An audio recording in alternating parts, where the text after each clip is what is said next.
നമസ്കാരം.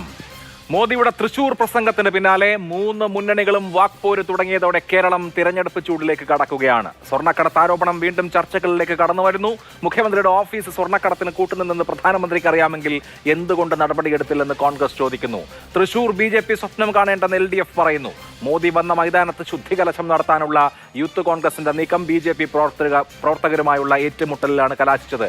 ഇന്ന് super prime time ചർച്ച ചെയ്യുന്നു. വിവാദം ഗ്യാരണ്ടിയോ? സ്വർണ്ണക്കടത്ത് പുനരവതരിച്ചോ? ഒത്തുകളിച്ചത് ആരൊക്കെയാണ്? മോദിയുടെ വരവ് ചലനമുണ്ടാക്കിയോ? ഈ ചർച്ചയിൽ Shri V Wasif CPM, Shri Raju P Nair Congress, Shri S Suresh BJP എന്നിവർ. ചർച്ചയിലേക്ക് ആദ്യം ശ്രീ S സുരേഷ്. BJPയുടെ തെരഞ്ഞെടുപ്പ് പ്രചരണം തുടങ്ങിയെന്ന് പറയാം. നരേന്ദ്രമോദിയുടെ ഇന്നലത്തെ റാലി അതിന്റെ ഒരു തരത്തിലുള്ള ഉദ്ഘാടനമായിരുന്നു. എന്താണ് അതിന്റെ ടേക്ക് അവേ? എന്ത് ഗ്യാരണ്ടിയാണ് നിങ്ങൾക്ക് കേരളത്തിലെ ജനങ്ങളിൽ നിന്ന് പ്രതീക്ഷിക്കാൻ കഴിയുന്നത്? അല്ല, ഇതിലെ നരേന്ദ്രമോദിജിയുടെ ഇന്നലത്തെ പരിപാടി നമ്മളെല്ലാവരും മനസ്സിലാക്കുന്നത് പോലെ ഈ രാജ്യത്ത് ചരിത്രപരമായിട്ടുള്ള ഒരു ബില്ല് അവതരിപ്പിക്കപ്പെട്ടിരിക്കുന്നു. രാജ്യത്ത് സ്ത്രീകൾക്ക് 33% സംവരണം, ആ സംവരണം അസംബ്ലിയിലും പാർലമെൻറ്റിലും നടപ്പാക്കിയ ചരിത്രപരമായിട്ടുള്ള വിധി, ആ ബില്ല് അവതരിപ്പിക്കപ്പെട്ടതിന് ശേഷം നടക്കുന്ന വലിയൊരു റാലിയാണ്.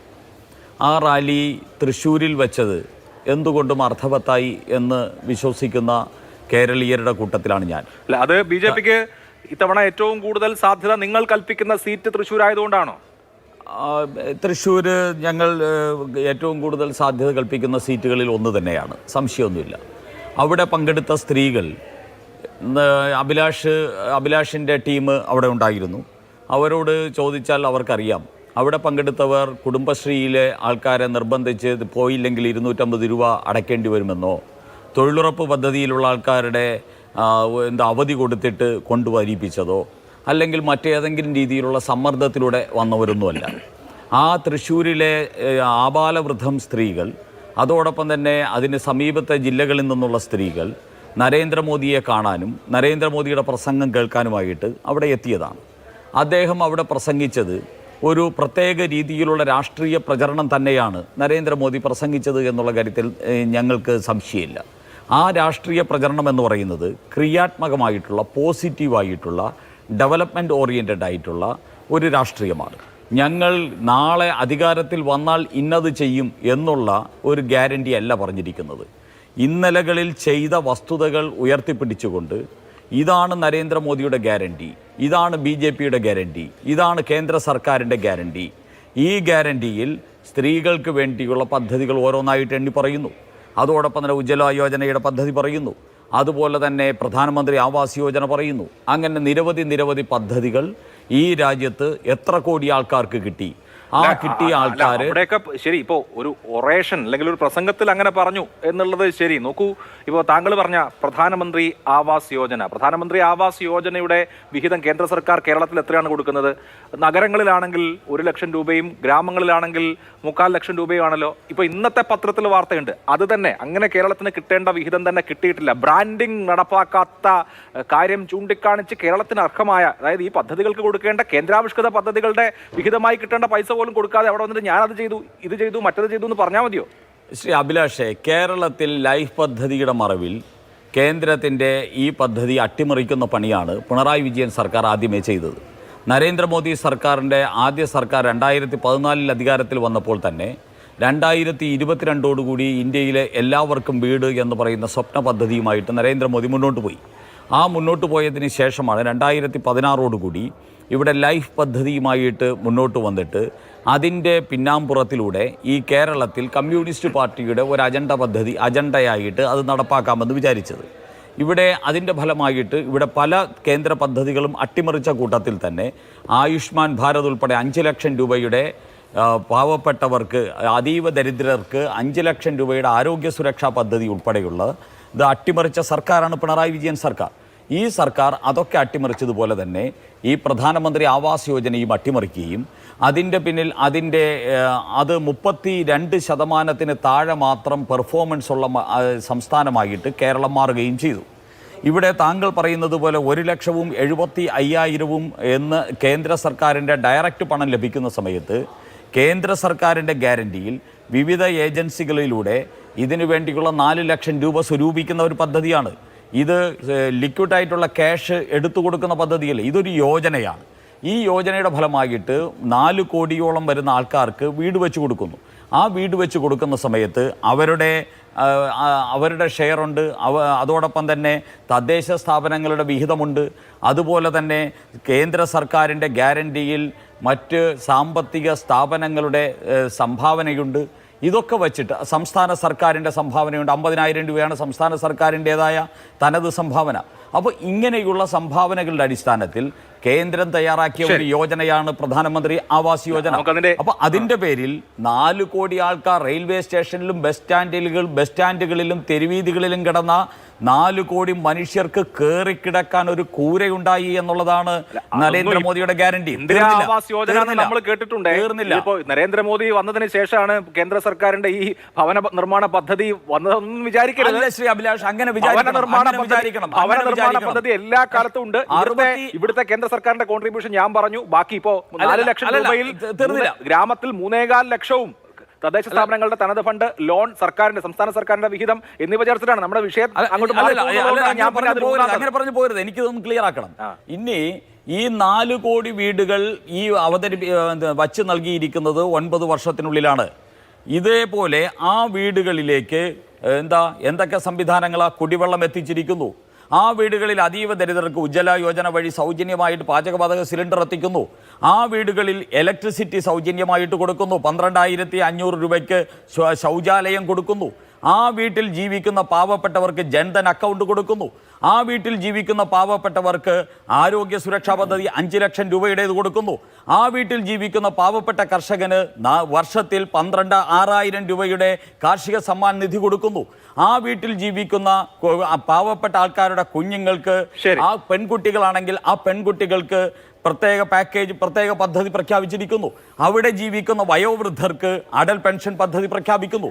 ഒരു വീട് മാത്രമല്ല, ആ വീട്ടിൽ ജീവിക്കുന്ന പാവപ്പെട്ടവർക്ക് വേണ്ടിയുള്ള സർവ്വ പദ്ധതികളും ആ കുടിലേക്ക് എത്തിക്കുകയാണ്. ചുരുക്കത്തിൽ ഇതാണ് നരേന്ദ്രമോദിയുടെ ഗ്യാരണ്ടി. നമ്മുടെ നാളുകൾ, നമ്മുടെ ജനങ്ങൾ സമ്പൽ സമൃദ്ധിയിൽ അതുകൊണ്ട് ജീവിക്കാണ്. ശ്രീ രാജു പി നായർ, ഇതൊക്കെയാണ് ഗ്യാരണ്ടി എന്ന് പറയുന്നു BJP. താങ്കൾക്ക് പറയാം. എന്താ ഗ്യാരണ്ടി? ഒരു ഗ്യാരണ്ടി ഉണ്ടായില്ലല്ലോ. ഇപ്പൊ ഇന്ദിരാ ആവാസ് യോജനയെ കുറിച്ച് പറഞ്ഞു, PMAയെ കുറിച്ച് പറഞ്ഞു. 2011 മുതൽ 2016 വരെയുള്ള 5 വർഷം 2,74,616 വീടുകൾ IAYL ഇന്ദിരാ ആവാസ് യോജനയുടെ ഭാഗമായിട്ട് പണിയുന്ന ഒരു നാടാണ് കേരളം. സുരേഷ് അത് മാത്രമൊന്നും അറിഞ്ഞാൽ മതി. അപ്പോൾ അതുകൊണ്ട് PMAY ഈ 10 വർഷം കൊണ്ടും ആ എമൗണ്ടിലേക്ക് എത്തിയിട്ടില്ല, ആ എണ്ണത്തിലേക്ക് എത്തിയിട്ടില്ല. 2,75,000 എന്ന് പറഞ്ഞാൽ എണ്ണത്തിലേക്ക് എത്തിയിട്ടില്ല. അതവിടെ നിൽക്കട്ടെ. പിന്നെ പറഞ്ഞ ഗ്യാരണ്ടികൾ എന്തൊക്കെയായിരുന്നു? ഈ ഡീസലിനും പെട്രോളിനൊക്കെ 50 രൂപയിൽ താഴെ കൊടുക്കും എന്നൊരു ഗ്യാരണ്ടി പറഞ്ഞില്ലായിരുന്നു സുരേഷ്? അത് രാഹുൽ ഗ്യാരണ്ടി, നരേന്ദ്രമോദി ആ ഗ്യാരണ്ടി നടന്നോ? ഒരു ടെലിവിഷൻ ചാനൽ ചർച്ചയിലിരുന്ന് നിങ്ങളുടെ ഇപ്പോഴത്തെ അധ്യക്ഷൻ K. സുരേന്ദ്രൻ 50 രൂപയ്ക്ക് എന്ന് പറഞ്ഞ വീഡിയോ ഇപ്പോഴും ഉണ്ട്. പോട്ടെ, പറയൂ. അത് പോട്ടെ, ചിലപ്പോൾ രണ്ടുപേരും 2 ഗ്രൂപ്പായിരിക്കും, അതുകൊണ്ടായിരിക്കും. പോട്ടെ. അപ്പോ എന്തായാലും ഈ ലോകത്തുള്ള മുഴുവൻ കള്ളപ്പണം ഈ രാജ്യത്തേക്ക് കൊണ്ടുവരും എന്ന് പറഞ്ഞത് സുരേഷ് നിഷേധിക്കുന്നുണ്ടോ? ഈ രാജ്യത്ത് മുഴുവൻ, ഈ ലോകത്ത് മുഴുവനുള്ള കള്ളപ്പണം ഇന്ത്യയിലേക്ക് കൊണ്ടുവരും എന്ന് പറഞ്ഞത് നിഷേധിക്കുന്നുണ്ടോ? 15 ലക്ഷം അല്ല, അങ്ങനെ സ്ഥിരമായിട്ട് ബെഡായി പറയുന്ന ആളാണ്. അല്ല, അങ്ങനെ തുടങ്ങല്ലേ സുരേഷ്. അല്ല, നമുക്ക് പ്രിയങ്ക ഗാന്ധിയും ഇപ്പൊ നോട്ടീസ് കിട്ടി കയ്യിലിരിക്കല്ലേ? താങ്കൾ പറഞ്ഞപ്പോ അദ്ദേഹം പോട്ടെ, ഇനിയിപ്പോ അദ്ദേഹം പറയട്ടെ. ചോദിച്ചു പോയതുകൊണ്ട് ഉത്തരവ് പറഞ്ഞു പോയി. ശരി, അദ്ദേഹം പറഞ്ഞു പോവുകയാണെങ്കിൽ ഞാൻ അതിനുശേഷം ശരി, പ്രിയങ്ക ഗാന്ധിയുടെ കാര്യം പിന്നെ പറയാം. ഇപ്പോൾ ലോകത്ത് മുഴുവനുള്ള കള്ളപ്പണം തിരിച്ചുകൊണ്ടിരുന്നും ലളിത് മോഡിയും നീരവ് മോദിയും ഉൾപ്പെടെയുള്ള സാമ്പത്തിക കുറ്റവാളികളെ ഇന്ത്യയിൽ കൊണ്ടുവരുമെന്ന് പ്രഖ്യാപിച്ച ഒരു പ്രൈം മിനിസ്റ്ററുടെ പേരായിരുന്നല്ലോ നരേന്ദ്രമോദി. ആ ബെഡായി 15 ലക്ഷം രൂപ എന്നുള്ള ബെഡായിയാണ്, ബെഡായി ബംഗ്ലാവിന്റെ ഹോസ്റ്റാണ് പുള്ളി. അതുകൊണ്ട് ആ 15 ലക്ഷം ഞാൻ പറയുന്നില്ല, കാരണം അത് എൻ്റെ സ്റ്റാൻഡേർഡിന് കുറവായതുകൊണ്ട് ഞാൻ പറയുന്നില്ല. അങ്ങയുടെ സ്റ്റാൻഡേർഡിലേക്ക് ഞാൻ പോകാൻ പാടില്ലല്ലോ. പിന്നെ പറഞ്ഞു തീവ്രവാദം ഇല്ലാതെയാക്കും. എന്തായി? തീവ്രവാദം ഇല്ലാതെയായോ? കഴിഞ്ഞ ദിവസമല്ലേ കാശ്മീരിൽ 5 സൈനികർ മരിച്ചത്? ഈ നരേന്ദ്രമോദിയുടെ കാലത്തല്ലേ ഇന്ത്യയുടെ സൈനിക ആസ്ഥാനമായ ഉറിയിലും പത്താൻകോട്ടിനകത്ത് ആക്രമണം നടത്തിയത്? പുൽവാമയിൽ 40 സൈനികർ കൊല്ലപ്പെട്ടത്? അപ്പോൾ കാശ്മീരിൽ നിരന്തരമായിട്ട് നടക്കുന്ന തീവ്രവാദം അവർ ചെയ്യാൻ പറ്റുമോ? മോദിയുടെ ഗ്യാരണ്ടി ആയിരുന്നില്ലേ? പിന്നെ ദാവൂദ് ഇബ്രാഹിമിനെ കൊണ്ടുവരും എന്നൊരു ഗ്യാരണ്ടി പറഞ്ഞിട്ടുണ്ടായിരുന്നു. എന്തായി?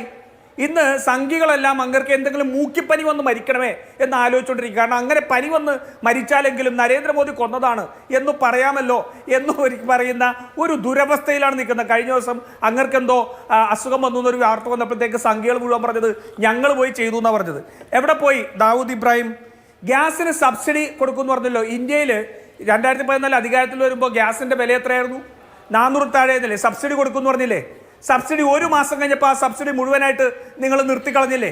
പിന്നെ ഡോളറിൻ്റെ വില എത്രയാവുമെന്നാണ് പറഞ്ഞിരുന്നത്? ഇപ്പം എത്രയിലാണ് വന്ന് നിൽക്കുന്നത്? അപ്പോൾ ഈ ഇൻഫ്ലേഷൻ എവിടെ എത്തിക്കുമെന്നാണ് പറഞ്ഞത്? ഇപ്പോൾ RBI എന്താ പറഞ്ഞേക്കുന്നത്? ഏറ്റവും അപകടകരമായ അവസ്ഥയിൽ ഇന്ത്യയിലെ ഇൻഫ്ലേഷൻ നിൽക്കുന്നു എന്നാണ് പറഞ്ഞത്. പെട്രോളിൻ്റെയും ഡീസലിൻ്റെയും വില എത്രയാ?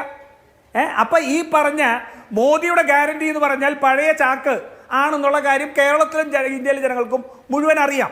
അപ്പോൾ അതിനെല്ലാം ഒന്നും കൃത്യമായിട്ട് മറുപടി പറയാൻ ഇവിടെ സുരേഷ് പോലും അതൊന്നും ഉന്നയിച്ചില്ല. പിന്നെ പറഞ്ഞത് ഉജ്ജ്വല യോജനയാണ്. ഉജ്ജ്വൽ യോജനയുടെ കാര്യം നോക്കൂ. 9.4 കോടി കണക്ഷൻ കൊടുത്തു. 1.49 കണക്ഷൻ കൊടുത്തു.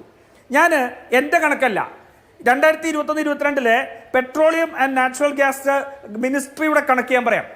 5.4 കോടി ഉപഭോക്താക്കൾ മാത്രമാണ് ഉജ്ജ്വല യോജനയിൽ നിന്ന് ഗ്യാസ് കിട്ടിയ 5.4 കോടി ഉപഭോക്താക്കൾ മാത്രമാണ് ഒരു വർഷം 4 സിലിണ്ടറിൽ താഴെ എടുക്കുന്നത്. 4 സിലിണ്ടറിൽ താഴെ 1.8 കോടി ജനങ്ങൾ വർഷം 1 സിലിണ്ടർ മാത്രമാണ് എടുക്കുന്നത്. എന്ന് വെച്ചാൽ petroleum and natural gas മിനിസ്ട്രിയുടെ പഠനമുണ്ട്.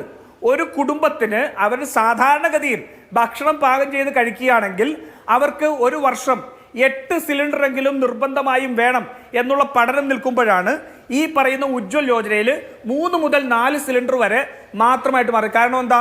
Subsidy ഇല്ലാതെയാക്കി. Narendra Modi government വരുമ്പോഴുള്ള പാചകവാതകത്തിൻ്റെ വിലയ്ക്ക് മേലെ ആക്കി സബ്സിഡി ഇല്ലാതെയാക്കി ആ ഇതിൻ്റെ വില വർദ്ധിപ്പിച്ചു. ക്ലീൻ എനർജി എന്ന് പറയുന്ന ഏറ്റവും വലിയൊരു ആവശ്യത്തിന് തകർത്ത് കളഞ്ഞ ഒരു ഗവൺമെൻറ് അല്ലേ ഇത്? അതിന് എത്രയാണ് സബ്സിഡി കൊടുത്തത്? 2017-18 സാമ്പത്തിക വർഷത്തിൽ 28,281 കോടിയാണ് പാചകവാതകത്തിലേക്ക് സബ്സിഡിയായി കൊടുത്തിരുന്നത്. 28,281 കോടി. 2020-21 എത്രയാണെന്നറിയോ? 11,896 കോടിയാണ്. എന്ന് വെച്ചാൽ കോവിഡിൻ്റെ സമയത്ത് 3 സിലിണ്ടറുകൾ ഫ്രീ ആയി കൊടുത്തത് കൂട്ടിയിട്ടാണ് 11,896 കോടി. ഈ ഉജ്ജ്വല യോജനയിൽപ്പെട്ടവർക്ക് 2022-23 ആകെ കൂടി സബ്സിഡി ആയിട്ട് കൊടുത്തിരിക്കുന്നത് 800 കോടിയാണ് 2021-22. അതിന് മുമ്പുള്ള സാമ്പത്തിക വർഷം കേന്ദ്ര സർക്കാരിൻ്റെ റിവൈസ്ഡ് എസ്റ്റിമേറ്റ് പ്രകാരം 1,618 കോടി സബ്സിഡി കൊടുത്തിരുന്നു ഉജ്ജ്വൽ യോജനയുടെ ആളുകൾക്കാണ്. അപ്പോൾ ഞാൻ ഈ പറഞ്ഞ കണക്കും ചെലവാക്കിയിരിക്കുന്ന തുകയും വെച്ച് നോക്കിയാൽ ഉജ്ജ്വൽ യോജന പരാജയപ്പെട്ടു എന്ന് പറയാം. ഇനി ഈ രാജ്യത്ത് ഒരു ഏറ്റവും വലിയ കുറ്റകൃത്യമായിട്ട് നടന്ന അല്ലെങ്കിൽ രാജ്യത്തിനെതിരെ നടന്ന ഒരു യുദ്ധമാണ് കേരളത്തിൽ നടന്ന സ്വർണ്ണക്കള്ളക്കടത്ത് കേസ്. അത് കറൻസി ഉൾപ്പെടെയുള്ള ആരോപണങ്ങൾ ഉണ്ടായിരുന്നു. ഇന്നലെ ആ പ്രധാനമന്ത്രി ആരാ? CBI സ്വന്തം വകുപ്പിന്റെ കീഴിലാണ്, പേഴ്സണൽ മിനിസ്റ്ററുടെ കീഴിലാണ് CBI ഉള്ളത്. അത് നരേന്ദ്രമോദിയുടെ നേരിട്ടുള്ള കീഴിലാണ്. ആ നേരിട്ട് കീഴിലുള്ള CBI ഉൾപ്പെടെയുള്ള അന്വേഷണ സംഘം കേരളത്തിൽ വന്ന് അന്വേഷിച്ചിട്ട് അത് ഒരു ഘട്ടത്തിൽ കഴിഞ്ഞ നിയമസഭാ തെരഞ്ഞെടുപ്പിന് മുമ്പ് ഒരു ഘട്ടത്തിൽ സ്വിച്ച് ഇട്ട പോലെ ആ അന്വേഷണം നിന്നു. ആ അന്വേഷണം നിന്ന സ്ഥലത്ത് അവിടെ നിന്ന് നോക്കിയാൽ പിന്നെ ഒന്നും സംഭവിച്ചില്ല. അവിടെയാണ് ഇന്ത്യയുടെ പ്രധാനമന്ത്രി വന്നിട്ട് പറയുന്നത് ഇവിടെ സ്വർണ്ണക്കള്ളക്കടത്തിനെ സംബന്ധിച്ചും അതേത് ഓഫീസിൽ നിന്നായിരുന്നു എന്നുള്ളത്. ഒന്നുകിൽ സുരേഷ് ഇവിടെ പറയണം ഈ പറഞ്ഞ കഥകൾ മുഴുവൻ നരേന്ദ്രമോദി ഇന്നലെ അവിടെ നിന്ന് നുണ പറഞ്ഞതാണ്, അതല്ലെങ്കിൽ പറയണം രാജ്യത്തിനെതിരെ യുദ്ധം നടത്തിയ ഒരു മുഖ്യമന്ത്രിയുടെ ഓഫീസിനെ പോലും സംരക്ഷിക്കേണ്ടി വരുന്ന കഴിവ് കെട്ടവനാണ് ഇന്ത്യയുടെ പ്രധാനമന്ത്രി എന്ന് സുരേഷ് സമ്മതിക്കണം. ഇത് രണ്ടിൽ എന്തെങ്കിലും ഓപ്ഷൻ ഉള്ളൂ. കാരണം കുറ്റം നടന്നിട്ടുണ്ടെങ്കിൽ നടപടിയെടുക്കണം, അതല്ല എന്നുണ്ടെങ്കിൽ അദ്ദേഹം സംരക്ഷിക്കുകയാണ്. ആ സംരക്ഷിക്കുന്നത് കേരളത്തിൽ BJPക്ക് സ്പേസ് ഉണ്ടാക്കാൻ വേണ്ടിയിട്ടുള്ള CPM-ആയിട്ടുള്ള രാഷ്ട്രീയ ധാരണയാണ്. വനിതകളെ കുറിച്ച് പറയുകയാണ്. ഈ തൃശ്ശൂരൊന്നും വന്ന് ഇത്രയും പൈസ ചെലവാക്കി ഇത്രയും വലിയ സമ്മേളനം നടത്തണ്ടായിരുന്നല്ലോ. അവിടെ ആ സാക്ഷി മാലിക് ഉൾപ്പെടെയുള്ള ആൾക്കാരെ ഒന്ന് വിളിച്ചിരുത്തി അവരുടെ പ്രശ്നങ്ങൾ കേട്ട് അതിനൊരു പരിഹാരം കണ്ടിരുന്നെങ്കിൽ ഈ പറയുന്ന പൊല്ലാപ്പൊക്കെ കാണിക്കുന്നതിന് പകരം ഞാൻ സ്ത്രീപക്ഷത്താണ് എന്ന് പറയാൻ കഴിയുമല്ലോ. ഉന്നാവിലെയും കത്വയിലെയും ഹത്രാസിലെയും ഉൾപ്പെടെ ഹരിയാനയിലെ സന്ദീപ് സിംഗ് എന്ന് പറയുന്ന മന്ത്രി ഉൾപ്പെടെ സ്ത്രീ പീഡന കേസിൽ ഉള്ള മുഴുവൻ ആൾക്കാരെയും സംരക്ഷിക്കുന്ന ഒരു പ്രധാനമന്ത്രി ഈ കേരളത്തിൽ വന്നിട്ട് സ്ത്രീ പക്ഷത്ത് നിന്ന് രാഷ്ട്രീയം സംസാരിക്കുകയാണ്. 10 വർഷത്തിനപ്പുറം പോലും നടക്കാൻ സാധ്യതയില്ലാത്ത ഒരു വിമൻ റിസർവേഷൻ ബില്ല്, ആ വിമൻ റിസർവേഷൻ ബില്ലിന്റെ പേരിൽ പറയുകയാണ്. ചോദിക്കട്ടെ, 278 സീറ്റ് 2014 ഉണ്ടായിരുന്നല്ലോ. അപ്പൊ BJPക്ക് വ്യക്തമായ ഭൂരിപക്ഷം ഉണ്ടായിരുന്നല്ലോ. ആ 2014 278 സീറ്റ് ഉണ്ടായിരുന്ന BJPക്ക് എന്തിനാണ് 9.5 കൊല്ലം എടുത്തത് ഈ ബില്ല് കൊണ്ടുവരാൻ? വനിതാ ശാക്തീകരണത്തെ കുറിച്ച് നമുക്ക് വിശദമായി ചർച്ച ചെയ്യാം. അതിനു മുമ്പ് ഇപ്പോഴത്തെ കേരളത്തെ സംബന്ധിച്ചൊരു പ്രധാനപ്പെട്ട വിഷയം, ശ്രീ വസീഫ്, പ്രധാനമന്ത്രി നേരിട്ട് കേരളത്തിൽ വന്ന് അവരുടെ ആദ്യത്തെ റാലിയിൽ തന്നെ സ്വർണ്ണക്കടത്ത് ഉന്നയിച്ചിരിക്കുന്നു എന്ന് മാത്രമല്ല, അദ്ദേഹം ചോദിച്ചത് സ്വർണം കടത്തിയത് ഏത് ഓഫീസ് വഴിയാണ് എന്ന് നിങ്ങൾക്കറിയില്ലേ എന്നാണ്. അതായത് മുഖ്യമന്ത്രിയുടെ ഓഫീസിനെ, കേരള മുഖ്യമന്ത്രിയുടെ ഓഫീസിനെ ഇതാ ഇന്ത്യയുടെ പ്രധാനമന്ത്രി ചൂണ്ടിക്കാണിച്ചിരിക്കുന്നു എന്ന ഒരു വലിയ കാര്യം ഇന്നലെ തൃശ്ശൂരിൽ സംഭവിച്ചു. എന്നിട്ട് എന്തേ ആക്ട് ചെയ്യാത്തത് എന്ന ചോദ്യം നിശ്ചയമായും കോൺഗ്രസിന് ചോദിക്കുകയും ചെയ്യാം. സ്വർണ്ണക്കടത്ത് ലോക്സഭാ തെരഞ്ഞെടുപ്പിലും ഒരു പ്രധാനപ്പെട്ട വിഷയമായി മാറാൻ പോവുകയാണ് എന്ന് നിങ്ങൾ കരുതുന്നുണ്ടോ? അഭിലാഷേ, ഏത് തെരഞ്ഞെടുപ്പ് നടക്കുന്ന സമയത്തും കേരളത്തിൽ ഈ UDF ആയാലും BJP ആയാലും CPM-ന്റെ നേതൃത്വത്തിനെതിരെ ഏതെങ്കിലും ഒരു പരാതി, ഒരു യാഥാർത്ഥ്യവുമായിട്ട് ഒരു ബന്ധവും ഇല്ലാത്തത് വെച്ച് ഇങ്ങനെ ആക്ഷേപങ്ങൾ ഉന്നയിച്ച് തെരഞ്ഞെടുപ്പ് കാലഘട്ടങ്ങളിൽ അതിങ്ങനെ ഒരു പുകമറ സൃഷ്ടിക്കുന്ന ഒരു രീതി നമ്മുടെ കേരളത്തിലുണ്ട്. ഞാൻ അതിലേക്കൊന്നും കൂടുതൽ പോകുന്നില്ല.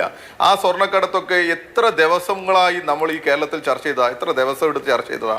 ഇപ്പൊ ആ സ്വർണ്ണക്കടത്ത് കേസിലെ പ്രതിയെ തന്നെ സംരക്ഷിക്കുന്ന നിലപാട് ആരാ സ്വീകരിക്കുന്നത് എന്നൊക്കെ നമുക്കറിയാം.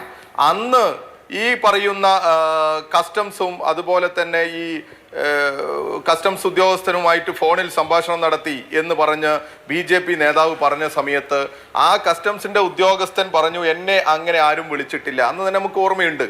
അതേ സമയത്ത് ഈ ഉദ്യോഗസ്ഥൻ ഇങ്ങനെ പറഞ്ഞ, യാഥാർത്ഥ്യം പറഞ്ഞ ഉദ്യോഗസ്ഥനെ ട്രാൻസ്ഫർ ചെയ്യുന്ന കാഴ്ചയും ഇതേ കേരളത്തിൽ നമ്മൾ കണ്ടതാണ്. അപ്പോൾ ഇതൊക്കെ ഇവരെ സംബന്ധിച്ചിടത്തോളം ഒരു തെരഞ്ഞെടുപ്പ് സ്റ്റണ്ടാണ്. ഇവിടെ ഇത് മാത്രമല്ല, നേരത്തെ വന്നിരുന്നു അമിത്ഷാ വന്നിട്ട്, ഇന്ത്യയുടെ ആഭ്യന്തരമന്ത്രി വന്നിട്ട് ഈ കേരളത്തിലൂടെ നടന്നു, ഓർമ്മയില്ലേ നമുക്ക്? സാക്ഷാൽ പിണറായി വിജയന്റെ മണ്ഡലത്തിലൂടെ ഉൾപ്പെടെ കാൽനട ജാഥ നടത്തിയിട്ട് എന്തുണ്ടായി ഈ കേരളത്തിനകത്ത്? ഉള്ള 0 പോയില്ലേ? കോൺഗ്രസ് കൂടി സഹായിച്ച് നിയമത്തുണ്ടാക്കിയ ഒരു അക്കൗണ്ട് തുറന്ന അക്കൗണ്ട്, ആ അക്കൗണ്ട് കൂടി കേരളത്തിൽ പരാജയപ്പെട്ടു. അന്നും ഇതുപോലെ തന്നെ ശബരിമലയുടെ സുവർണാവസരം ഉപയോഗപ്പെടുത്തി 2 സീറ്റിൽ BJPയുടെ അധ്യക്ഷൻ മത്സരിച്ചു. അതിനുവേണ്ടി ഹെലികോപ്റ്റർ ആവശ്യപ്പെട്ടു. അങ്ങനെ ഹെലികോപ്റ്റർ ആവശ്യപ്പെട്ടിട്ട് പത്തനംതിട്ടയിലും കാസർഗോഡും മത്സരിച്ച് പറന്നിറങ്ങി തോറ്റു കേരളത്തിലെ BJPയുടെ പ്രസിഡന്റ്. അതുകൊണ്ട് കേരളത്തിലെ ജനങ്ങൾക്കറിയാം BJP എന്താണെന്ന്. BJPയെ തോൽപ്പിക്കേണ്ടതാണെന്നും BJPയെ കേരളത്തിന്റെ പടിക്ക് പുറത്ത് നിർത്തേണ്ടതാണ് എന്നും നല്ല ധാരണ കേരളത്തിലെ ജനങ്ങൾക്കുണ്ട്. അതിലൊന്നും ഒരു തർക്കവുമില്ല. പിന്നെ ഇപ്പൊ ഇവർ വന്ന് പറയുന്ന വികസനത്തിന് ഈ BJPയെ വിജയിപ്പിക്കണം എന്നൊക്കെ പറയുക, വലിയ വാഗ്ദാനങ്ങൾ പറയുക, സ്ത്രീകളോടുള്ള സ്നേഹം പറയുകയാണ്. ഇങ്ങനെ ഓരോന്നും പറഞ്ഞു വരിക. കേരളത്തിലെ ജനങ്ങൾക്ക് ഈ BJPയുടെ പൊള്ളയായ വാഗ്ദാനങ്ങളെ കുറിച്ച് നല്ല ധാരണയുണ്ട്. ഇത് ഈ കാര്യങ്ങളൊക്കെ മനസ്സിലാക്കുന്നവരാണ്. കോൺഗ്രസ് എന്താണ്, BJP എന്താണ് എന്നുള്ള നല്ല ധാരണ ഈ കേരളത്തിലെ ജനങ്ങൾക്കുണ്ട്. ഈ അഴിമതി കേസുകളൊക്കെ ഇവർ ഉന്നയിക്കുന്നത് എന്തിനു വേണ്ടിയാണ് എന്നുള്ള ബോധ്യം ഇവർക്കുണ്ട്. ഈ കോൺഗ്രസുമായി ബന്ധപ്പെട്ട് കോൺഗ്രസുമായി കേരളത്തിലെ BJP നടത്തുന്ന നീക്കുപോക്കുകളൊക്കെ നല്ല ധാരണയോടുകൂടി നല്ല ബോധ്യത്തോടു കൂടി കേരളത്തിലെ ജനങ്ങൾ മനസ്സിലാക്കുന്നുണ്ട്. ഇവിടെ കേരളത്തിലെ ഈ ഗവർണർക്കെതിരെ ഒരു അക്ഷരം മിണ്ടാത്തവരല്ലേ ഈ പറയുന്ന കോൺഗ്രസ് പ്രതിനിധികൾ? എന്നിട്ട് ഇപ്പൊ സ്വർണ്ണക്കടത്ത് അന്വേഷിക്കണം എന്നാ പറയുന്നത്. ഇവരെ ഒരു രീതി തന്നെ ഇതാ. ഇവരുടെ രീതി ഈ അന്വേഷണങ്ങൾ ഒക്കെ നടത്തി ഇവിടെ ഒരു പുകമറ സൃഷ്ടിക്കുക എന്നുള്ളതിന്റെ അപ്പുറത്തേക്ക് യാഥാർത്ഥ്യങ്ങളെ ജനങ്ങളിൽ നിന്ന് മറച്ചു പിടിക്കാൻ നുണകൾ പറഞ്ഞ് ആവർത്തിച്ചു കൊണ്ടേയിരിക്കുന്ന ഒരു രീതി ഇവർക്കുണ്ട്. എന്നിട്ട് അന്വേഷണത്തിന്റെ പുറകിൽ ഇങ്ങനെ ആളുകളെ കെട്ടിയിടുന്ന രീതി, ആ ഒരു പുകമറ സൃഷ്ടിക്കുന്ന രീതിയൊക്കെ ഇവർക്കുണ്ട്. പിന്നെ ഇവർ വികസനത്തെക്കുറിച്ചും ഇവർ നേട്ടങ്ങൾ കൊണ്ടുവരുന്നതിനെ കുറിച്ചൊക്കെ പറയുമ്പോൾ നമുക്ക് തമാശയായി തോന്നുന്ന ഒരുപാട് വാഗ്ദാനങ്ങളുണ്ട്. നമ്മുടെ നാട്ടിലെ കള്ളപ്പണം കണ്ടുകെട്ടി ഇതാ 15 ലക്ഷം രൂപ നിങ്ങളുടെ അക്കൗണ്ടിൽ ഇടുമെന്ന് പറഞ്ഞ് പ്രസംഗിച്ചവരാ ഇവരുടെ പ്രസംഗങ്ങളെ കുറിച്ച് നമുക്കറിയില്ലേ? ഈ കള്ളപ്പണം പിടിച്ചുകൊണ്ടുവന്ന് അക്കൗണ്ടിലിടും. പെട്രോളിന്റെയും ഡീസലിന്റെയും വില 50 രൂപയും 40 രൂപയും ആക്കും പറഞ്ഞില്ലേ? കോൺഗ്രസ് വില നിയന്ത്രണാധികാരം കുത്തകകൾക്ക് കൊടുത്തത് കൊണ്ടാണ് രാജ്യത്തെ പെട്രോളിയം ഉൽപ്പന്നങ്ങളുടെ വില വർദ്ധിച്ചത് എന്ന് പറഞ്ഞ് ആ വില നിയന്ത്രണാധികാരം കോർപ്പറേറ്റുകളിൽ നിന്ന് ഉടമകളിൽ നിന്ന് ഞങ്ങൾ തിരിച്ചു പിടിക്കും, ഗവൺമെന്റ് നിശ്ചയിക്കും വില എന്ന് പറഞ്ഞ് അധികാരത്തിൽ വന്നു BJP. എന്തുണ്ടായി? ഡീസലിന്റെ വില നിയന്ത്രണാധികാരം കൂടി കുത്തകകൾക്ക് കൊടുത്തു. ഈ സാഹചര്യം നമ്മൾ കണ്ടു. ഗ്യാസിന്റെ സബ്സിഡി അക്കൗണ്ടിലേക്ക് വരും ഇനി മുതൽ എന്ന് പറഞ്ഞു. സ്ത്രീകളെ കൊണ്ടും നമ്മുടെ നാട്ടിലെ വീട്ടമ്മമാരെ കൊണ്ടൊക്കെ അക്കൗണ്ട് എടുപ്പിച്ചു നാഷണലൈസ്ഡ് ബാങ്കുകളിൽ. അവർ പോയി കഷ്ടപ്പെട്ട് ക്യൂ നിന്ന് അക്കൗണ്ട് എടുത്തു. അങ്ങനെ അക്കൗണ്ട് എടുത്തിട്ട് ഗ്യാസിന്റെ സബ്സിഡി അക്കൗണ്ടുകളിലേക്ക് വന്നിട്ടില്ല. അങ്ങനെ ഒരു ആനുകൂല്യവും ഈ രാജ്യത്തെ ജനങ്ങൾക്ക് കൊടുക്കാൻ ഇവർ തയ്യാറായിട്ടില്ല. എന്നിട്ട് തെരഞ്ഞെടുപ്പ് അടുക്കുന്ന സമയത്ത് 6000 രൂപയോ മറ്റോ ഇതാ ഇങ്ങനെ ഒരു രീതിയിൽ എന്നൊക്കെ പറഞ്ഞ് ജനങ്ങളെ കണ്ണിൽ പൊടിയിടുന്ന തരത്തിലേക്ക് വന്നു എന്നല്ലാതെ എന്ത് വാഗ്ദാനങ്ങളാണ് ഇവർ പാലിച്ചത്? ഇവിടെ ഈ രാജ്യത്തെ തൊഴിലില്ലായ്മയുടെ ഒരു വലിയ കണക്ക് നമ്മുടെ മുമ്പിൽ ഉണ്ടല്ലോ. ഇവർ പറഞ്ഞിരുന്നത് 2 കോടി പേർക്ക് ഒരു വർഷം തൊഴിൽ കൊടുക്കുമെന്ന് പറഞ്ഞ് അധികാരത്തിൽ വന്നവരല്ലേ ഈ BJP ഗവൺമെന്റ്? ഇന്ന് ഇന്ത്യൻ റെയിൽവേയിൽ പോലും 4 ലക്ഷത്തോളം വേക്കൻസി ഉണ്ട് എന്ന ഈ പറയുന്ന റെയിൽവേ മന്ത്രി തന്നെ പാർലമെന്റിനകത്ത് പറയുന്ന സാഹചര്യമുണ്ട്. എന്നിട്ടോ അവിടെ നിയമന നിരോധനമാണ്. 4 ലക്ഷത്തോളം വേക്കൻസിയാണ്. ഞങ്ങൾ DYFI നിരന്തരമായി സമരത്തിലാണ് ഈ വേക്കൻസികളിലേക്ക് ആളെ നിയമിക്കണമെന്ന് പറഞ്ഞുകൊണ്ട്. ഞങ്ങൾ ഈ വരുന്ന 20-ാം തീയതി മനുഷ്യച്ചങ്ങല നടത്തുകയാണ്. ഈ റെയിൽവേ ഉൾപ്പെടെയുള്ള ഇന്ത്യയിലെ പൊതുമേഖലാ സ്ഥാപനങ്ങളെ വിൽപ്പനക്ക് വെക്കുകയും നിലവിലുള്ളതിൽ നിയമനങ്ങൾ നടത്താതിരിക്കുകയും ചെയ്യുന്ന ഈ യുവജന വിരുദ്ധ നയത്തിനെതിരെ ഞങ്ങൾ പോരാട്ടത്തിലാണ്. ഇതൊക്കെ ഞങ്ങൾ തുടർച്ചയായി ഉന്നയിച്ചുകൊണ്ടേയിരിക്കുക. ഇത് കേരളത്തിലെ ജനങ്ങൾക്ക് നല്ല ബോധ്യമുള്ള കാര്യം തന്നെയാണ്. ഞങ്ങൾ ഡൽഹിയിലും പോയി ഇതേ വിഷയങ്ങൾ ഉന്നയിച്ച് സമരം നടത്തുന്ന സാഹചര്യം ഉണ്ടായിട്ടുണ്ട്. ഇതൊക്കെ നമ്മുടെ രാജ്യത്തെ കേരളത്തിലെ ജനങ്ങൾക്കൊക്കെ നല്ല ബോധ്യമുണ്ട്. പിന്നെ ഈ ഒരു പൊള്ളയായ വാഗ്ദാനങ്ങളും ഈ ബഡായി കൊണ്ടൊന്നും കേരളത്തിലെ ജനങ്ങളുടെ മനസ്സിൽ കയറാമെന്ന് ഒരു മോഡിയും കരുതേണ്ടതില്ല. ശരി, ഓക്കെ. ശ്രീ സുരേഷ്, രണ്ടുപേരും ഒരുപോലെ ഉപയോഗിച്ച ഒരു വാക്ക് ബഡായി എന്നുള്ളതാണ്. ഈ ബഡായിലൊന്നും കേരളം വീഴില്ല എന്നുള്ളത് അതവിടെ നിൽക്കട്ടെ, താങ്കൾ പറഞ്ഞോളൂ. ഒപ്പം ഈ സ്വർണ്ണക്കടത്ത് പരാമർശിക്കുമ്പോൾ ഒരു പ്രശ്നം എന്താണെന്ന് വെച്ചാൽ 2020 മുതൽ ഈ വിഷയങ്ങൾ 3 കേന്ദ്ര ഏജൻസികൾ, കസ്റ്റംസ്, ED, ഇന്ത്യയുടെ പ്രീമിയർ അന്വേഷണ ഏജൻസി ആയിട്ടുള്ള നാഷണൽ ഇൻവെസ്റ്റിഗേറ്റീവ് ഏജൻസി NIA, ഈ 3 ഏജൻസികൾ അന്വേഷിച്ചതാണ്. ആ അന്വേഷണവുമായി ബന്ധപ്പെട്ട അതിന്റെ കുറ്റപത്രങ്ങൾ വിവിധ കോടതികളിൽ കൊടുത്തതാണ്, നമുക്കറിയാം. ഇതൊക്കെ കഴിഞ്ഞ് 4 കൊല്ലം കഴിഞ്ഞ് ഇവിടെ വന്ന് നിങ്ങൾക്ക് ആ ഓഫീസിനെ കുറിച്ച് അറിയാമല്ലോ എന്ന് ചോദിക്കുന്നത് സാമാന്യ യുക്തിക്ക് നിരക്കുന്നതല്ല. ഇനി ഇത് കേരളത്തിൽ അലക്കിയാൽ വില പോകുമോ? ശ്രീ അഭിലാഷ്, ഞാൻ അതിലേക്ക് വരാം. അതിനിടയിൽ എൻ്റെ 2 പ്രതിലോമകാരികളായിട്ടുള്ള ഇന്ത്യ മുന്നണിയുടെ ഘടകകക്ഷി നേതാക്കന്മാർ വസീഫും ശ്രീ രാജുവും ഇവിടെ പറഞ്ഞ കാര്യങ്ങൾ പറയണമല്ലോ. കാരണം താങ്കൾ ആമുഖത്തിൽ പറഞ്ഞതുപോലെ ഇത് കേന്ദ്ര സർക്കാരിനെതിരായി പാർലമെൻറ്റ് ഇലക്ഷന് വേണ്ടിയുള്ള ഒരു ഒരുക്കമാണ് എന്നാണല്ലോ താങ്കൾ അവതരിപ്പിച്ചത്. പാർലമെൻറ്റ് ഇലക്ഷനിൽ നരേന്ദ്രമോദി ഒരു ഭാഗത്തും വസീഫും രാജു പി നായരും മറുഭാഗത്തുമായിട്ടുള്ള തെരഞ്ഞെടുപ്പാണ് നടക്കുന്നത്. അപ്പോൾ ഇവർ തമ്മിൽ ഒരു ഗ്യാരണ്ടിയുണ്ട്. ആ ഗ്യാരണ്ടി എന്ന് പറയുന്നത് പാർലമെൻറ്റിൽ കോൺഗ്രസ്സുകാർ വെക്കോ അസംബ്ലിയിൽ നിങ്ങൾ ഇരുന്നോ എന്ന് പറയുന്ന ഒരു ഗ്യാരണ്ടി രാഹുൽ ഗാന്ധിയും യെച്ചൂരിയും തമ്മിൽ ഡൽഹിയിൽ നടത്തിയിട്ടുണ്ട്.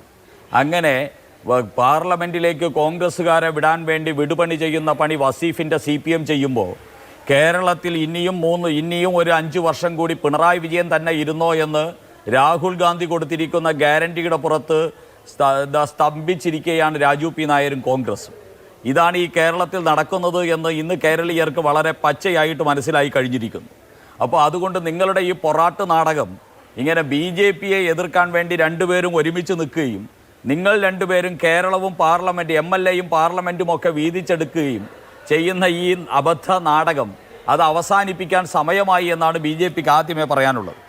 ഇവിടെ നമ്മുടെ രാജു പി നായരുടെ കുറേ കള്ളക്കടത്തുകാരന്മാരെ ഈ വെട്ടിപ്പ് നടത്തിക്കൊണ്ട് പോയവരെ കുറിച്ചൊക്കെ പറഞ്ഞ് വ്യാകുലപ്പെടുന്നത് കണ്ടു.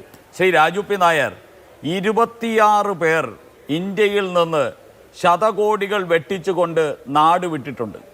ഈ 26 പേരും കോടിക്കണക്കിന് രൂപ വെട്ടിച്ചുകൊണ്ട് പോയത് 2014 മെയ്ക്ക് മുമ്പാണ്. ഈ രാജ്യത്ത് ഈ ശതകോടീശ്വരന്മാർ വെട്ടിപ്പ് നടത്തിയിരിക്കുന്നത് 2014 മെയ്ക്ക് മുമ്പാണ്. മെയ്ക്ക് ശേഷം ഈ നീരവ് മോദി ഉൾപ്പെടെ ആരെങ്കിലും ഇന്ത്യയിൽ നിന്ന് ഏതെങ്കിലും ഒരു വെട്ടിപ്പ് നടത്തിയിട്ടുണ്ട് എന്ന് താങ്കളെ വെല്ലുവിളിച്ചുകൊണ്ട് ഞാൻ ചോദിക്കുന്നു, താങ്കൾക്ക് പറയാനുണ്ടോ? നരേന്ദ്രമോദി വന്നതിന് ശേഷം നിങ്ങളുടെ രാഹുൽ ഗാന്ധിയും സോണിയാഗാന്ധിയും ഇന്ദിരാഗാന്ധി കുടുംബവുമൊക്കെ പിന്തുണച്ച് ഈ രാജ്യത്തെ ബാങ്കുകളിൽ നിന്ന് കൊള്ളയടിക്കാൻ അവസരം കൊടുത്തവർക്ക് നരേന്ദ്രമോദി ഭരിക്കുന്ന ഇന്ത്യയിൽ നിലനിൽപ്പില്ല എന്ന് കരുതി ഈ നാട്ടിൽ നിന്ന് അവർ പലായനം ചെയ്തു. അവരുടെ സ്ഥാവര ജംഗമ സ്വത്തുക്കൾ മുഴുവൻ ഏകദേശം 27,000 കോടി രൂപയുടെ സ്ഥാവര ജംഗമ സ്വത്തുക്കൾ നരേന്ദ്രമോദി സർക്കാരിൻ്റെ വിവിധ അന്വേഷണ ഏജൻസികൾ ഇതിനോടകം കണ്ടുകെട്ടി ഈ രാജ്യത്തിൻ്റെ ട്രഷറിയിലേക്ക് മാറ്റിയിട്ടുണ്ട് എന്ന് താങ്കൾ തിരിച്ചറിയണം. വെട്ടിപ്പ് നടത്താൻ കോൺഗ്രസും വെട്ടിപ്പ് പിടിക്കാൻ BJPയും എന്നതാണ് ഈ രാജ്യത്ത് വന്നിരിക്കുന്ന മാറ്റം. അത് താങ്കൾ മനസ്സിലാക്കണം. ഇനി വെട്ടിപ്പിൻ്റെ കാര്യമാണെങ്കിൽ ആദ്യം ഈ രാജ്യത്ത് വെട്ടിപ്പിന് നേതൃത്വം നൽകിയതിൻ്റെ പേരിൽ ഇന്ന് കോടതി വരാന്തയിൽ ചെന്ന് നിൽക്കുന്നത് സോണിയാഗാന്ധിയും മകൻ രാഹുൽ ഗാന്ധിയുമാണ്. ഇനി അടുത്ത് കോടതി വരാന്തയിലേക്ക് പോകാനുള്ള നോട്ടീസും കൈപ്പറ്റിയിരിക്കുന്നത് സോണിയാഗാന്ധിയുടെ മകൾ പ്രിയങ്ക ഗാന്ധിയും ഭർത്താവ് വധോര റോബർട്ടുമാണ്. ഈ രീതിയിൽ നിൽക്കുന്ന നിങ്ങൾക്ക് ഇവിടെ ഈ രാജ്യം ഒരു കുടുംബം തന്നെ കൊള്ളയടിച്ച് നശിപ്പിച്ച ആ കുടുംബത്തിൻ്റെ പശ്ചാത്തലത്തിൽ ജീവിച്ചു പോകുന്ന കോൺഗ്രസ്സുകാരൻ ഇവിടുത്തെ തട്ടിപ്പുകാരന്മാർക്കെതിരെ നടപടിയെടുത്ത നരേന്ദ്രമോദിയെ വിമർശിക്കാൻ എന്താണ് ധാർമ്മിക അധികാരമെന്നാണ് എനിക്ക് ചോദിക്കാനുള്ളത്. ഇനി ഇവിടെ ഈ ഭീകരതയെ സംബന്ധിച്ച് താങ്കൾ സൂചിപ്പിച്ചു. ഈ രാജ്യത്ത് മണിപ്പൂർ എന്ന് പറയുന്ന നിങ്ങളുണ്ടാക്കിയ 2013 മൻമോഹൻ സിംഗ് ഉണ്ടാക്കിയ വിഡ്ഢിത്തപൂർണമായ ഒരു സർക്കാർ ഉത്തരവിൻ്റെ അടിസ്ഥാനത്തിൽ അവിടുത്തെ മൊയ്തി വിഭാഗത്തിന് പട്ടികവർഗ സംവരണം കൊടുക്കണമെന്ന നിങ്ങളുടെ വിഡ്ഢി ചിന്തയുടെ അടിസ്ഥാനത്തിൽ അവിടെ ഒരു കോടതി ഉത്തരവിട്ടതിൻ്റെ പശ്ചാത്തലത്തിലാണ് അവിടെ കലാപം നടന്നിരിക്കുന്നത്. 2 ഗോത്രങ്ങൾ തമ്മിലുള്ള കലാപം. അതൊഴികെ ഈ രാജ്യത്ത് കഴിഞ്ഞ നരേന്ദ്രമോദി സർക്കാരിൻ്റെ കീഴിൽ കലാപങ്ങളില്ലാത്ത, അതോടൊപ്പം തന്നെ കർഫ്യൂകളില്ലാത്ത രാജ്യമായിരുന്നു ഇന്ത്യ എന്ന് ഈ രാജ്യത്ത് ഈ പ്രേക്ഷക സമൂഹത്തിന് ഞാൻ പറയാതെ തന്നെ വ്യക്തമായിട്ട് മനസ്സിലാകും. അതുകൊണ്ട് ഇന്ന് കലാപമുക്തമാണ്. ഇവിടെ കാശ്മീർ ഉൾപ്പെടെയുള്ള സ്ഥലങ്ങളിൽ നിങ്ങൾ അവിടുത്തെ ഭീകരവാദികൾക്ക് അനുകൂലമായിട്ട് കാത്തു സൂക്ഷിച്ചിരുന്ന 370 വകുപ്പെടുത്ത് ദൂരേക്ക് കളഞ്ഞിട്ട് SDPIയും പോപ്പുലർ ഫ്രണ്ട് ഉൾപ്പെടെയുള്ള SDPI ഉൾപ്പെടെയുള്ള ഭീകരവാദ പോപ്പുലർ ഫ്രണ്ട് ഓഫ് ഇന്ത്യ ഉൾപ്പെടെയുള്ള ഭീകരവാദ പ്രസ്ഥാനങ്ങളെ നിരോധിച്ചുകൊണ്ട് അതാണ് ഞാൻ മാറ്റിയത്. പോപ്പുലർ ഫ്രണ്ട് ഉൾപ്പെടെയുള്ള ഭീകരവാദ പ്രസ്ഥാനങ്ങളെ നിരോധിച്ചുകൊണ്ട് ഈ രാജ്യത്ത് ജീവിക്കുന്ന ജനതയ്ക്ക് സമാധാനത്തോടുകൂടി ജീവിക്കാൻ പറ്റുന്ന സാഹചര്യം നരേന്ദ്രമോദി സർക്കാർ ഇവിടെ കൊണ്ടുവന്നു. ചുമപ്പ് കോറിഡോർ എന്നറിയപ്പെട്ടിരുന്ന ഛത്തീസ്ഗഡ് മുതൽ വയനാട് വരെയുള്ള പ്രദേശങ്ങളിലെ നക്സലൈറ്റ് ഭീകരവാദത്തിന് ഒരു പരിധിവരെ അവസാനം കുറിച്ച് കഴിഞ്ഞിരിക്കുന്നു. ഈ നാട്ടിൽ എല്ലാ അർത്ഥത്തിലും ഭീകരമുക്തവും അക്രമമുക്തവും സമാധാന യുക്തവുമായിട്ടുള്ള ഒരു രാജ്യമായിട്ട് ഇന്ത്യയെ മാറ്റിക്കഴിഞ്ഞു. അത് നിങ്ങൾക്ക് നിഷേധിക്കാൻ സാധിക്കോ? പിന്നെ ഇന്ത്യക്കെതിരെ പ്രതികരിക്കുന്ന ഭീകരവാദികൾ പല വിദേശ രാജ്യങ്ങളിലും മരണപ്പെടുന്നതിനെ ഈ രാജ്യത്തിന് അധിക്ഷേപിക്കുന്ന രീതിയിൽ അവതരിപ്പിക്കാൻ ഈ രാജ്യത്തിൽ ഇനി ഒരു പ്രതീക്ഷയുമില്ലാത്ത കോൺഗ്രസുകാരുടെ ആ മനസ്സുകൊണ്ടാണ് സാധിക്കുന്നത് എന്ന് മാത്രം പറഞ്ഞ് ഞാൻ ആ വിഷയം അവസാനിപ്പിക്കുകയാണ്. ഇവിടെ ഇനി മറ്റൊന്ന്, ഈ രാജ്യത്തിന്റെ സാമ്പത്തിക മുന്നേറ്റത്തിനെ കുറിച്ച് രാജു പി നായർക്ക് ഒന്നും അറിയില്ല അല്ലേ? ഇവിടെ സാമ്രാജ്യത്തെ തമ്പ്രാക്കന്മാരുടെ പെണിയാളുകളായിട്ട് ജീവിച്ചു പോകുന്ന കോൺഗ്രസുകാരുടെ മുമ്പിൽ ഈ രാജ്യത്തെ 200 വർഷം ഭരിച്ചിരുന്ന സാമ്രാജ്യത്വത്തെ 6ാം സ്ഥാനത്തേക്ക് തള്ളിയിട്ട് ഇന്ത്യ ലോകത്തിലെ 5ാമത്തെ സാമ്പത്തിക ശക്തിയായത് താങ്കൾക്കറിയില്ലെങ്കിലും ഈ നാട്ടിലെ കോടാനുകോടി വരുന്ന യുവാക്കൾക്ക് അതറിയാം. വരുന്ന 3 വർഷത്തിനുള്ളിൽ രാജ്യം ജർമ്മനിയെയും ജപ്പാനെയും പിന്നിലാക്കി അമേരിക്കയ്ക്കും ചൈനയ്ക്കും തൊട്ടു പിന്നിലായിട്ട് ഇന്ത്യ മാറുമെന്ന് പ്രഖ്യാപിച്ചത് നരേന്ദ്രമോദിയല്ല, IMFും ലോകബാങ്കും അതോടൊപ്പം തന്നെ അന്താരാഷ്ട്ര സാമ്പത്തിക വിശാരദന്മാരുമാണ് പ്രഖ്യാപിച്ചത്. ഈ രാജ്യത്തിന്റെ GDP കോവിഡാനന്തര ലോകക്രമത്തിൽ ലോകത്തെ ഏറ്റവും കരുത്തുറ്റ GDP ആയിട്ട് നിലനിൽക്കുന്നത് ഇന്ത്യയുടെ GDP ആണെന്ന് പ്രഖ്യാപിച്ചത് അമേരിക്കൻ പ്രസിഡന്റാണ്.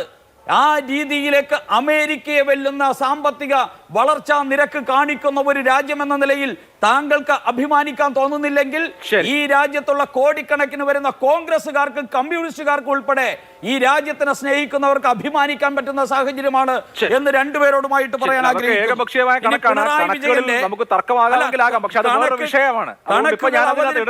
കണക്കുകൾ അവതരിപ്പിച്ചു പോകാൻ വേണ്ടി തന്നെയാണ് ഈ കാര്യങ്ങൾ പറയുന്നത്. കണക്കുകൾ തന്നെ അവതരിപ്പിച്ച് നമുക്ക് പോകാൻ സാധിക്കും, അതിനുള്ള സമയം അനുവദിച്ചാൽ. ഇനി മറ്റൊന്ന്, ഇവിടെ സ്വർണ്ണക്കടത്തിന്റെ കാര്യത്തിൽ ചെറിയ കണക്ക്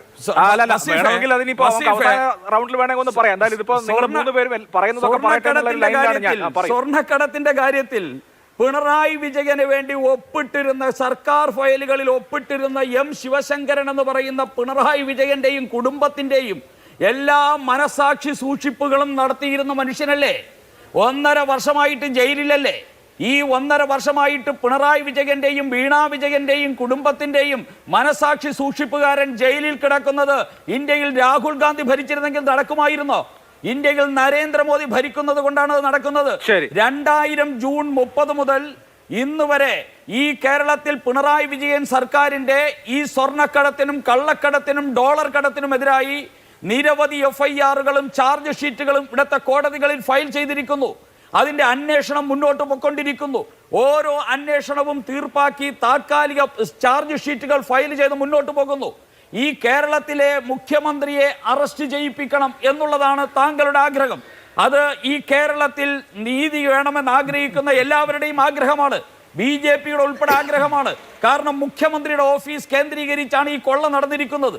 പക്ഷേ ഈ കൊള്ളയുടെ ഒരു ഭാഗം നടന്നിരിക്കുന്നത് ഇന്ത്യയുടെ CBIക്കോ ഇന്ത്യയുടെ NIAക്കോ ഇന്ത്യയുടെ എൻഫോഴ്സ്മെന്റ് ഡയറക്ടറേറ്റിനോ ഈ ഇന്ത്യയിലെ പൗരന്മാരെ ഹാൻഡിൽ ചെയ്യുന്നത് പോലെ ചെയ്യാൻ സാധിക്കാത്ത വിദേശ ഏജൻസികളുടെ ഇടയിൽ ആണ്. അത് ബുദ്ധിപൂർവമായിട്ടുള്ള ഒരു കൊള്ളക്കാരന്റെ അതിബുദ്ധിയാണ് ഈ വിദേശ ഏജൻസിയുമായിട്ട് ചേർന്നുള്ള കൊള്ള പിണറായി വിജയൻ സർക്കാർ നടത്തിയിരിക്കുന്നത്.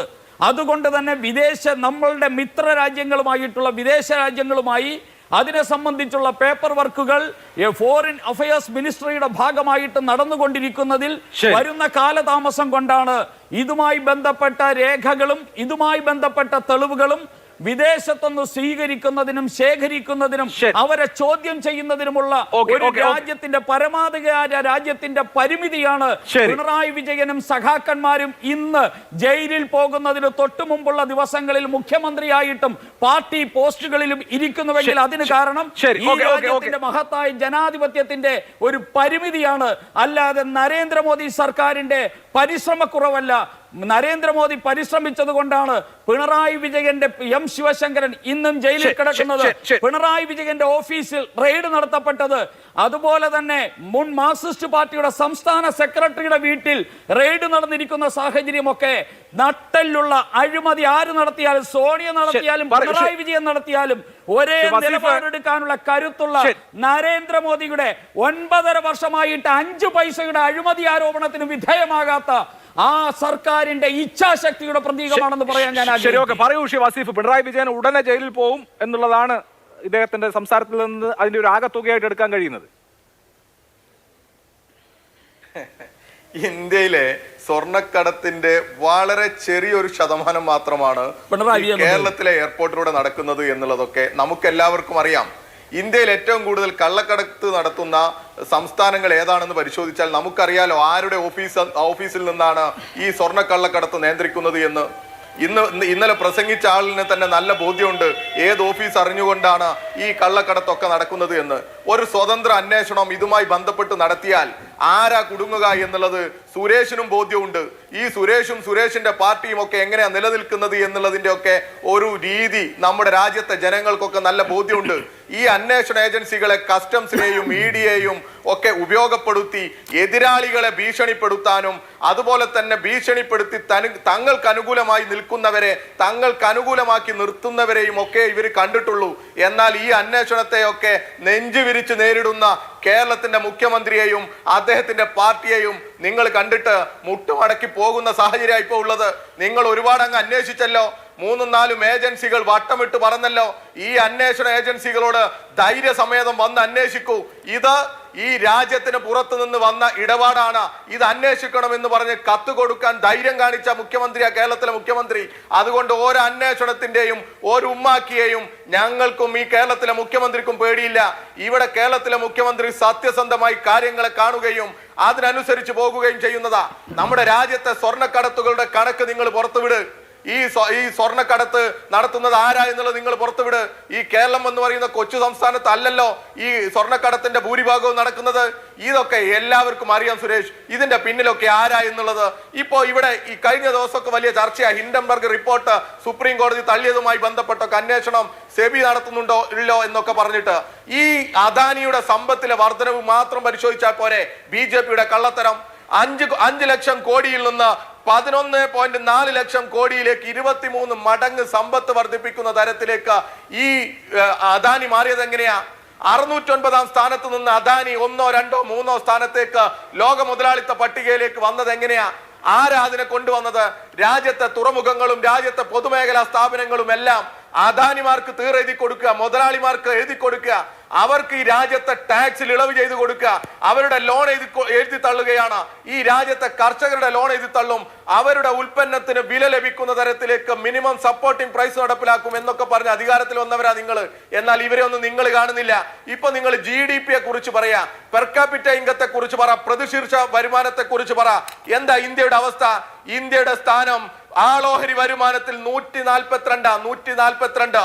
അറിയോ നിങ്ങൾക്ക് ഇന്ത്യയുടെ വലുപ്പം എന്ന്? നിങ്ങൾ അങ്ങനെ പറഞ്ഞു പോലെ അമേരിക്കയുടെ ശരാശരി വരുമാനം എത്രയെന്ന് അറിയോ? $83,000. എന്നാൽ ഇന്ത്യയുടെ എത്രയെന്ന് അറിയോ? $2,600. നിങ്ങൾ ജനസംഖ്യയുടെ അളവ് വെച്ചിട്ട് GDP-യെ നിങ്ങൾ അങ്ങനെ നിങ്ങൾക്ക് അനുകൂലമാക്കി മാറ്റി വ്യാഖ്യാനിക്കുക. നിങ്ങൾ പെർ ക്യാപിറ്റ ഇൻകത്തെ കുറിച്ച് പറ, നിങ്ങൾ ആളോഹരി വരുമാനത്തെ കുറിച്ച് പറയാ, ഈ രാജ്യത്തെ പട്ടിണി കിടക്കുന്നവരുടെ എണ്ണത്തെ കുറിച്ച് പറ. 2014 ഹങ്കർ ഇൻഡെക്സിൽ എന്താ സ്ഥാനം? ഇന്ത്യയുടെ പട്ടിണി കിടക്കുന്നവരുടെ സ്ഥാനം 2014 55 ആയിരുന്നെങ്കിൽ ഇപ്പോ എത്രയാ? ഈ 2023 മോഡിയുടെ തിളങ്ങുന്ന രാജ്യത്ത് ഈ രാജ്യത്ത് പട്ടിണി കിടക്കുന്ന ലോക രാജ്യങ്ങളിൽ പട്ടിണി കിടക്കുന്നവരുടെ സൂചികയിൽ 111 ഇന്ത്യയുടെ സ്ഥാനം. പട്ടിണി കിടക്കുന്നവരുടെ എണ്ണം പെരുകുന്ന രാജ്യമായി നമ്മുടെ രാജ്യം മാറുക. എന്നിട്ട് നിങ്ങൾ വെറുതെ ഈ ബഡായി കൊണ്ട് രാജ്യത്ത് വലിയ തിളക്കമുണ്ട് എന്ന് വരുത്തി തീർക്കാനാ ശ്രമമെങ്കിൽ അതൊന്നും നടക്കാൻ പോകുന്നില്ല സുരേഷ്. നിങ്ങൾ നിങ്ങളുടെ ഈ മോഡിയുടെ തിളക്കം, മോഡിയുടെ ആനുകൂല്യം എന്നൊക്കെ പറഞ്ഞ് നടക്കുക. നിങ്ങൾ യഥാർത്ഥത്തിൽ ഈ കേരളത്തിന് കൊടുക്കുന്ന ആനുകൂല്യം പോലും കൊടുക്കാതെ തടഞ്ഞു നിർത്തുക. നിങ്ങളല്ലാതെ ആരാണോ ഭരിക്കുന്നത് ആ സംസ്ഥാനങ്ങളെ സാമ്പത്തികമായി ഞെരുക്കാൻ നിങ്ങൾ പരിശ്രമിക്കുക. നിങ്ങൾ ആ സംസ്ഥാനങ്ങളിലെ ഭരണ നേതൃത്വത്തെ അന്വേഷണം കാട്ടി വിരട്ടാൻ ശ്രമിക്കുക. അങ്ങനെ വിരട്ടുമ്പോൾ നിങ്ങളുടെ കൂടെ വരുന്നവരായി രാജ്യത്തെ കോൺഗ്രസ് മാറുന്നുണ്ട്. എന്നാൽ ഈ രാജ്യത്തെ ഇടതുപക്ഷം അങ്ങനെ മാറില്ല. നിങ്ങളെ നേരിടും, ജീവൻ കൊടുത്തും സംഘപരിവാരത്തെ ചെറുത്തു തോൽപ്പിക്കും. പണം കണ്ടാലും ഇതുപോലെയുള്ള അന്വേഷണ ഏജൻസികളെ കണ്ടാലും കേരളത്തിൽ ഇടതുപക്ഷം മാറില്ല. നരേന്ദ്രമോദിയെയും അദ്ദേഹത്തിന്റെ രാഷ്ട്രീയത്തെയും ഈ കേരളത്തിന്റെ പടിക്ക് പുറത്തു നിർത്താൻ ജീവൻ കൊടുത്തുള്ള പോരാട്ടത്തിനും ഞങ്ങൾ തയ്യാറാ.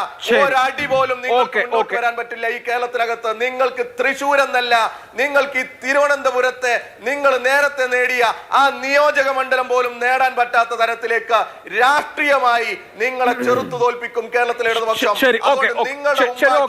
നിങ്ങളുടെ ബടായി ഒന്നും ഇവിടെ നടക്കാൻ പോകുന്നില്ല. ആ വിഷയം നമുക്ക് ചർച്ച ചെയ്യാം ശ്രീ സുരേഷ്. നമ്മൾ സാമ്പത്തികവുമായി ബന്ധപ്പെട്ട കാര്യത്തിലേക്ക് ഏറ്റവും അവസാനത്തെ റൗണ്ടിൽ പോയി. അതിന് മുമ്പ് ശ്രീ രാജു പി നായർക്ക് കോൺഗ്രസിന്റെ നിലപാട് പറയാൻ അവസരം കൊടുക്കേണ്ടതുണ്ട്. ശ്രീ രാജു പി നായർ വളരെ സവിസ്തരമായി ഒരുപാട് സമയമെടുത്ത് എസ് സുരേഷ് എന്തുകൊണ്ട് ഞങ്ങൾ ഡെലിവർ ചെയ്തു എന്ന് വിശദീകരിച്ചിട്ടുണ്ട്. അതിന് കോൺഗ്രസിന്റെ മറുപടി ഉണ്ടെങ്കിൽ കേൾക്കാം. അല്ല, ഞാൻ ഡെലിവറി ചെയ്തതിനെ സംബന്ധിച്ച് ഞാൻ പറഞ്ഞ കാര്യങ്ങൾക്കൊന്നും സുരേഷിന് മറുപടി ഇല്ലായിരുന്നല്ലോ. ഗ്യാസിന്റെ സബ്സിഡിയെക്കുറിച്ച്, പെട്രോളിന്റെ ഡീസലിന്റെ വിലവർദ്ധനയെക്കുറിച്ച് ഒന്നും അദ്ദേഹത്തിന് ഒരക്ഷരവും മിണ്ടാൻ കഴിഞ്ഞില്ലല്ലോ. അദ്ദേഹം പറഞ്ഞ കുറെ കെട്ടുകഥകൾ പറഞ്ഞു. 143 കോടി ജനങ്ങളുമായിട്ട് ഇന്ത്യ ഇന്ന് ലോകത്തെ ഏറ്റവും വലിയ ജനസംഖ്യയായ സ്ഥലത്ത് ക്രയവിക്രമത്തിന്റെ അടിസ്ഥാനത്തിൽ എക്കണോമി വളരുന്നു. അതിനെന്താ സംശയം? പക്ഷെ ആ എക്കണോമി വളരുമ്പോൾ ഈ പറയുന്ന ജനങ്ങൾക്ക് ഇത് നീതിപൂർവകമായി വിതരണം ചെയ്യുന്നുണ്ടോ? അതാണ് ഏറ്റവും പ്രധാനപ്പെട്ട പ്രശ്നം. ഈ പറയുന്ന എക്കണോമിയുടെ സിംഹഭാഗവും 3-4 പേരുടെ കയ്യിലേക്ക് ഒതുങ്ങിപ്പോകുന്നു. ഇവിടെ സ്ത്രീ ശാക്തീകരണത്തെ കുറിച്ച് പറയുന്നു. ഇന്ത്യയിലെ സ്ത്രീകളെ ഏറ്റവും അധികം ശാക്തീകരിച്ചതും അവരുടെ വീടുകൾക്കുള്ളിൽ അവർക്ക് അഭിമാനം കൊടുത്തതും അവരെ സ്വപ്നം കാണാൻ പഠിപ്പിച്ചതുമായിട്ടുള്ള ഇന്ത്യയുടെ നൂറ്റാണ്ടുകളിലെ ഏറ്റവും പ്രധാനപ്പെട്ട പദ്ധതിയായിരുന്നു തൊഴിലുറപ്പ് പദ്ധതി. ആ തൊഴിലുറപ്പ് പദ്ധതി എവിടെ എത്തി? സ്ത്രീകളെ സംരക്ഷിക്കുന്ന കാര്യം പറയുകയാണോ? ആ സ്ത്രീകളുടെ കയ്യിലേക്ക് പണമെത്തി വീട് നടക്കും, അവർക്ക് മക്കളെ പഠിപ്പിക്കാൻ കഴിയും, അവർക്ക് കൂടുതൽ പർച്ചേസിംഗ് പവർ, വാങ്ങൽശേഷി അവരുടെ വർദ്ധിപ്പിച്ചത് കൊണ്ടാണ് ഇന്ത്യയുടെ GDP ഉയർന്നത്. 8.55% വരെ വന്നു. 8.2 ആണ് അതിൻ്റെ ഇടയ്ക്ക് വന്ന റേറ്റ്, ചെറിയ വ്യത്യാസം വന്നത്. അതിൻ്റെ 7-ലെത്താൻ 9 വർഷം കൊണ്ട് നരേന്ദ്രമോദിക്ക് സാധിച്ചിട്ടുണ്ടോ? എപ്പോഴാ? വേൾഡ് ബാങ്ക് പറഞ്ഞു ഇന്ത്യയുടെ GDP നമ്പേഴ്സ് വ്യാജമായിട്ടുണ്ടാക്കിയാണ്, ഫഡ്ജ് ചെയ്തിരിക്കുകയാണ്. ഇവർ GDP കാൽക്കുലേറ്റ് ചെയ്ത രീതി മാറ്റി GDP കൂട്ടി കാണിക്കുന്നു വേൾഡ് ബാങ്ക് പറഞ്ഞ സമയത്താണ്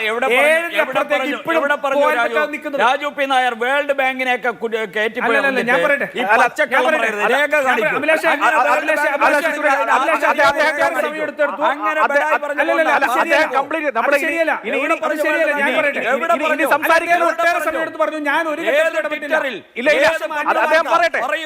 സുരേഷ്, നമ്മൾ അടുത്ത ഘട്ടത്തിൽ നമ്മൾ ഈ വിഷയം മാത്രമേ ചർച്ച ചെയ്യുന്നുള്ളൂ. രാജ്യത്തിന് അപമാനിക്കുകയാണ്, സ്വന്തം രാജ്യത്തെ അപമാനിക്കുകയാണ്. വേൾഡ് ബാങ്ക് എവിടെയാണ് പറഞ്ഞത് ഇന്ത്യ അല്ല, ആ ചോദ്യം പറയുന്നു എന്ന് എവിടെ പറഞ്ഞു എന്ന് പറഞ്ഞിട്ട് പോകും രാജു. രാജ്യത്തെ സ്വന്തം മാതൃത്വത്തെ അധിക്ഷേപിച്ചിട്ട് അങ്ങനെ രക്ഷപ്പെടണ്ട. ഈ രാജ്യത്തെ അധിക്ഷേപിക്കുമ്പോൾ ഇന്ത്യയുടെ മാതൃത്വത്തെ പിന്നിൽ നിന്ന് കുത്തി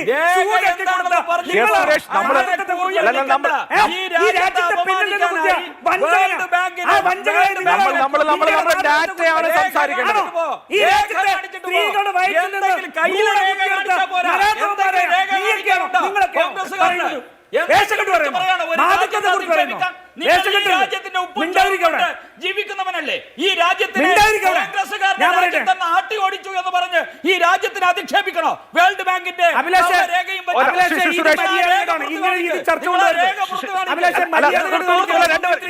ഞാൻ സംസാരിക്കാം.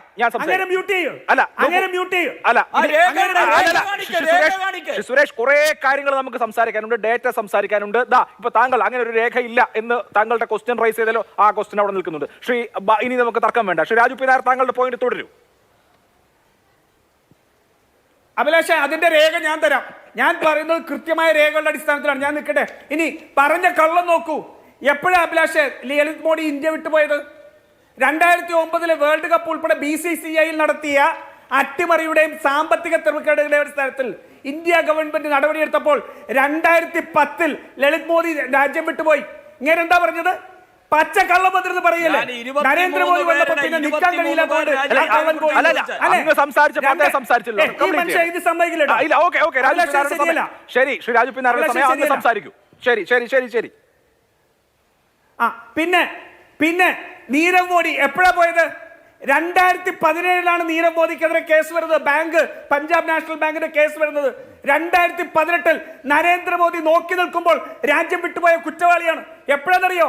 ഒരു വിസിൽ ബ്ലോവർ, ഒരു RTI വിവരാവകാശ പ്രവർത്തകൻ ഇന്ത്യയുടെ പ്രധാനമന്ത്രിക്ക് മേഹുൽ ചോക്സിയും നീരവ് മോദിയും ഈ രാജ്യം വിട്ടുപോകുന്നത് കത്തെഴുതിയതിനു ശേഷം, അത് കിട്ടിയതിനു ശേഷം അവർക്ക് ഗ്രീൻ ചാനൽ ഉണ്ടാക്കി ഈ രാജ്യത്തുനിന്ന് രക്ഷപ്പെടാൻ അനുവാദം കൊടുത്ത പ്രധാനമന്ത്രിയുടെ പേര് നരേന്ദ്രമോദി. പച്ചക്കള്ളം വന്നിരുന്ന് പറയാമോ? പച്ചക്കള്ളം വന്നിരുന്ന് പറയാമോ? ഇടയ്ക്ക് അഭിലാഷ ഒന്ന് പറഞ്ഞോട്ടെ, നേരത്തെ അല്പം വൈകാരികമായിട്ട് സംസാരിച്ചപ്പോൾ ഞാൻ നീ എന്നൊരു പ്രയോഗം നടത്തി. ഞാൻ അതിന് മാപ്പ് ചോദിക്കുകയാണ്. അത് ചെയ്യാൻ പാടില്ലെന്നു അപ്പോഴത്തെ വികാരത്തിൽ പറഞ്ഞാണ്. മാതൃത്വത്തെ ചോദ്യം ചെയ്യാൻ ഇവർക്ക് അവകാശമല്ല. കാരണം ഈ രാജ്യത്തിന്റെ മാതൃത്വത്തെ ഇവർ പിന്നിൽ നിന്ന് കുത്തിയതാണ്. ഈ രാജ്യത്ത് ബ്രിട്ടീഷുകാർക്ക് വേണ്ടി പാദസേവ ചെയ്ത ആശയത്തിന്റെ വക്താവാണ്. അത് കോൺഗ്രസ്സുകാരുടെ രാജ്യത്തോടുള്ള മാതൃസ്നേഹത്വം ചോദ്യം ചെയ്യാൻ സുരേഷ് അല്ല 1000 മോദിമാർ വന്നാൽ നടക്കില്ല എന്ന് മാത്രം പറയട്ടെ. പിന്നെ ഇവിടെ എന്താ പറയുന്നത്? ഇന്ത്യ 5ാമത്തെ ഇതിലേക്ക് അല്ല, ഞാൻ പറയട്ടെ. ഇതിനിടയ്ക്ക് വസീഫ് ഒരു കാര്യം പറഞ്ഞു. ഗവർണർക്കെതിരെ ഒരക്ഷരം മിണ്ടിയില്ലാന്ന്. വസീഫെ, കഴിഞ്ഞ ഗവൺമെന്റിന്റെ സമയത്ത് നിയമസഭയിലെ പ്രമേയത്തിനെതിരെ ഗവർണർ മുഴുവൻ സ്ഥലങ്ങളിൽ പോയി പ്രസംഗിച്ചപ്പോൾ ആ ഗവർണറെ തിരിച്ചു വിളിക്കണം എന്നാവശ്യപ്പെട്ട് കേരളത്തിന്റെ നിയമസഭയിൽ പ്രമേയം കൊണ്ടത് കോൺഗ്രസ്സാണ്.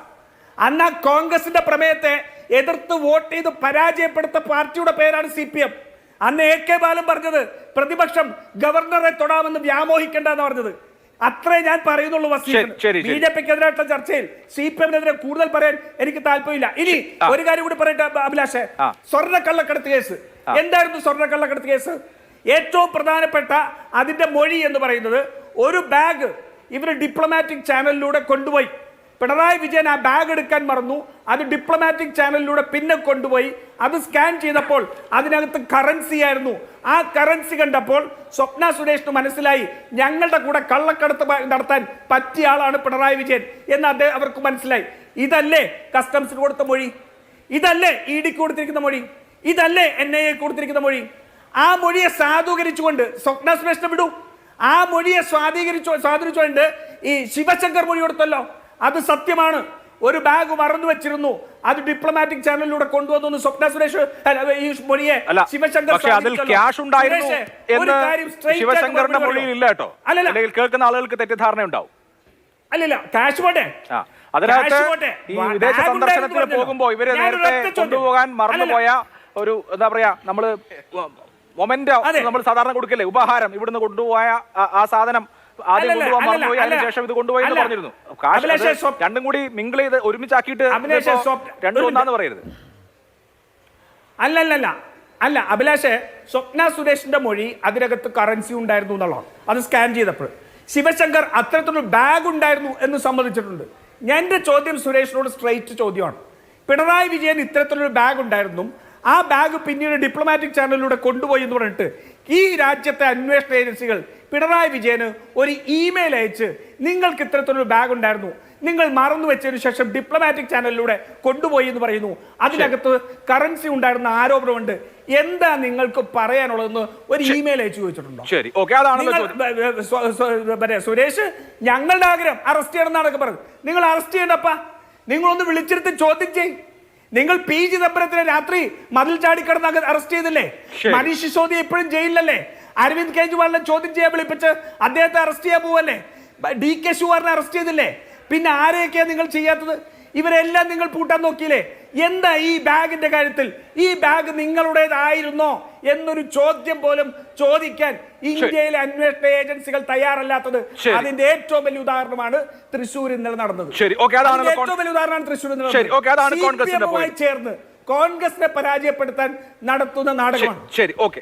ഇത് ഈ പൊളിറ്റിക്കൽ റെട്ടറിക്കിനപ്പുറത്ത് താങ്കൾ നേരത്തെ പറഞ്ഞൊരു വാചകത്തിലേക്ക് ഞാൻ ചർച്ചയുടെ അടുത്ത ഘട്ടത്തിൽ വരാം എന്ന് ഞാൻ പറഞ്ഞിരുന്നു ശ്രീ സുരേഷ്. അതുകൊണ്ട് ഇനി ആ ചോദ്യത്തിന് ഞാൻ പിന്നെ പറയാം, ഇപ്പൊ വേറെ കാര്യം പറയട്ടെ എന്ന് പറയരുത്. താങ്കൾ നേരത്തെ പറഞ്ഞു ഇന്ത്യ 5ാമത്തെ സാമ്പത്തിക ശക്തിയായി, അല്ലെങ്കിൽ GDP-യുടെ സൈസിന്റെ കാര്യത്തിൽ ഇന്ത്യ ബ്രിട്ടനെ മറികടന്ന കാര്യം വളരെ അഭിമാനപൂർവ്വം പറഞ്ഞു. ശരിയാണ്. പക്ഷേ അപ്പോൾ മറക്കുന്ന ഒരു കാര്യം, ഇന്ത്യ ലോകത്തെ ഏറ്റവും കൂടുതൽ ജനസംഖ്യയുള്ള രാജ്യമാണ്. ഇപ്പൊ ഇന്ത്യ എന്ന് പറയുന്ന ലോകത്തെ ഏറ്റവും പോപ്പുലസ് ആയ രാജ്യം GDP-യുടെ സൈസിന്റെ കാര്യത്തിൽ 5ാം സ്ഥാനത്ത് വന്നു എന്നുള്ളത് മഹാകാര്യമായി പറയുമ്പോൾ ഓരോ പൗരന്റെയും, ഞാനും താങ്കളും അടക്കം അടങ്ങുന്ന ഇന്ത്യൻ പൗരന്മാരുടെ പ്രതിശീർഷ വരുമാനം എത്ര എന്നൊരു ചോദ്യം നേരത്തെ വസീഫ് ചോദിച്ചു. അത് വളരെ പ്രസക്തമായ ഒരു ചോദ്യമല്ലേ? ഇന്ത്യക്കാരന്റെ പ്രതിശീർഷ വരുമാനം എന്ന് പറയുന്നത് ഒരു വർഷം കണക്കാക്കിയാൽ $2,610. നമ്മൾ മറികടന്ന ബ്രിട്ടീഷുകാരന്റെ പ്രതിശീർഷ വരുമാനം $48,910. ഉടനെ മറികടക്കുന്ന താങ്കൾ പറഞ്ഞ ജർമ്മൻകാരന്റെ പ്രതിശീർഷ വരുമാനം $52,820. ആവറേജ് ആഗോള ശരാശരി എന്ന് പറയുന്നത് $13,330. എന്ന് മാത്രമല്ല, നമ്മുടെ തൊട്ടയൽ രാജ്യമായ നമ്മൾ ബംഗാളികൾ എന്നൊക്കെ വിളിക്കുന്ന ബംഗ്ലാദേശില്ലേ, ആ ബംഗ്ലാദേശുകാരന്റെ പ്രതിശീർഷ വരുമാനം ഇന്ത്യക്കാരന്റെ പ്രതിശീർഷ വരുമാനത്തെക്കാൾ കൂടുതലാണ്. നമ്മുടെ തൊട്ടപ്പുറത്തുള്ള ബംഗാളിക്ക് നമ്മളെക്കാൾ കൂടുതൽ എന്ന് പറഞ്ഞാൽ എന്നെയും താങ്കളെയും പോലുള്ള ഇന്ത്യൻ പൗരനേക്കാൾ കൂടുതൽ പ്രതിശീർഷ വരുമാനമുണ്ട്. അപ്പോൾ ഇതൊരു വലിയ സംഭവമാണ്. നമ്മൾ GDP-യുടെ സൈസിൽ 5ാം സ്ഥാനത്തെത്തി ഇന്ത്യക്കാരെല്ലാം ഇനി പാലും തേനും ഒഴുകുന്ന രാജ്യത്താണെന്ന് അങ്ങ് എങ്ങനെയാണ് സാധൂകരിക്കുക? എനിക്ക് മനസ്സിലായില്ല. ശ്രീ അഭിലാഷ്, അങ്ങയുടെ ചോദ്യം വളരെ പ്രസക്തമായ ചോദ്യമാണ്. അങ്ങയുടെ ചോദ്യത്തെ ഞാൻ പോസിറ്റീവായിട്ട് എടുക്കുന്നു. കാരണം ഈ രാജ്യത്ത് 142 കോടി ജനതയുള്ള രാജ്യത്ത് 142 കോടിയിൽ 80 കോടിയോളം വരുന്ന പൊതുവെ ഗ്രാമീണവാസികളും അതോടൊപ്പം തന്നെ റൂറൽ നിവാസികളുമായിട്ടുള്ള ജനതയാണ്. അതിൽ പലരും വളരെ ദരിദ്രരാണ്, കർഷകരാണ്.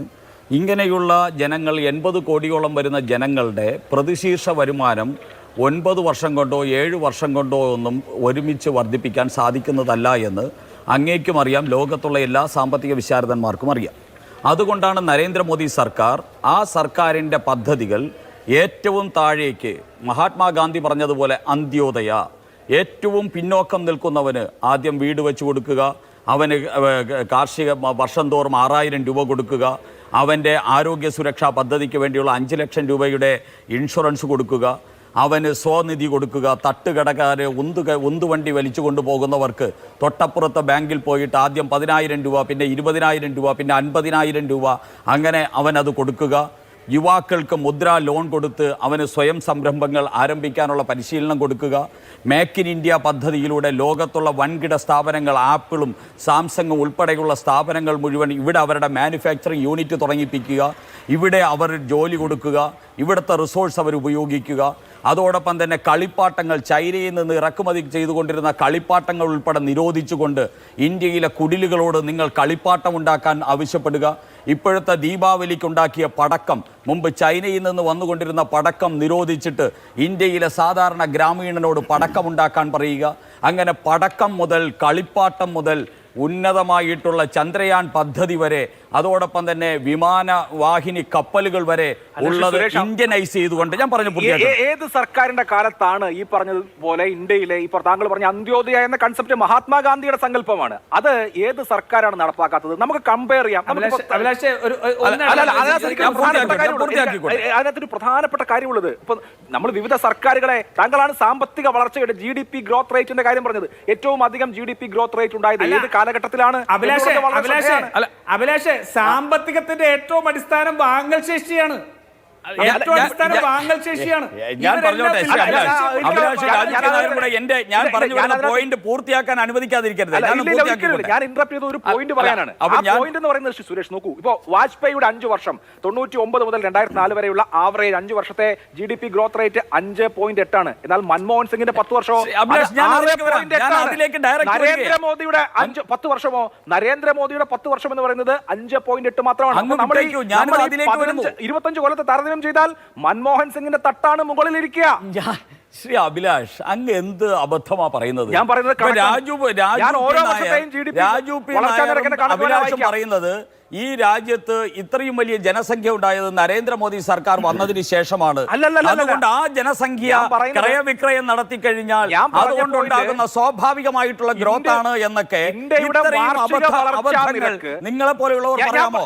ഈ രാജ്യം എക്കാലത്തും ലോകത്തിലെ 2ാമത്തെ ജനസംഖ്യയുള്ള രാജ്യമാണ്. മെച്ചപ്പെട്ടു നിന്നത് മൻമോഹൻ സിംഗിന്റെ നിങ്ങൾ പറയുന്നത് പൊളിയാണ്, തെറ്റാണ്.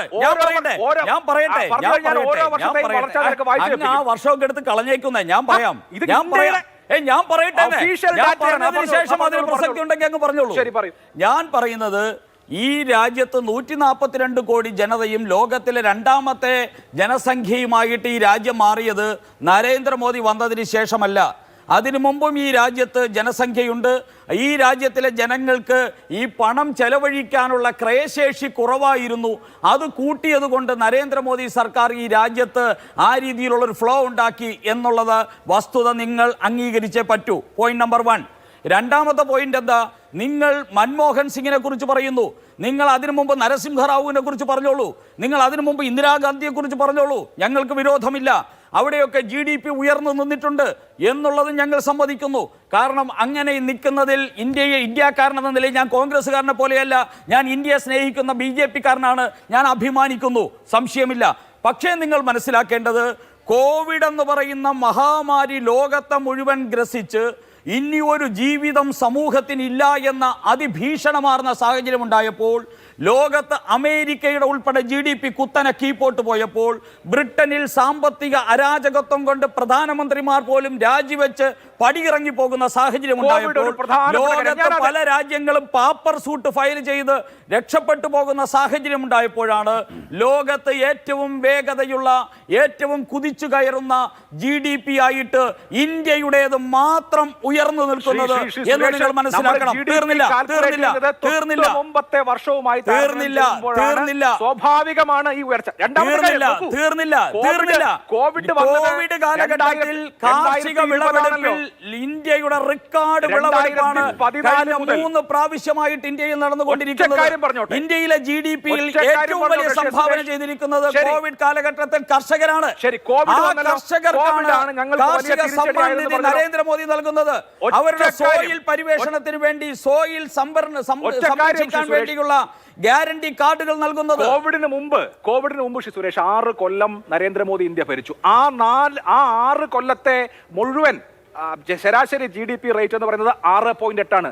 അതുപോലും, അതായത് കോവിഡ് മഹാമാരി പിന്നെ വന്നു അമ്പെ തകർന്നോ എന്നൊക്കെ പറഞ്ഞല്ലോ, കോവിഡിന് മുമ്പുള്ള നരേന്ദ്രമോദിയുടെ 6 വർഷത്തെ പെർഫോമൻസ് GDP ഗ്രോത്ത് റേറ്റിന്റെ ടേംസിൽ കാൽക്കുലേറ്റ് ചെയ്താൽ അത് മൻമോഹൻ സിംഗിന് ഈക്വൽ ആകില്ല. അവിടെയും മൻമോഹൻ സിംഗിന് തട്ട് താണിരിക്കും. അതാണ് വസ്തുതാപരമായ യാഥാർത്ഥ്യം. കണക്കാണ്. ഞാൻ ഓരോ വർഷത്തെയും കണക്ക് വേണമെങ്കിൽ പറയാം.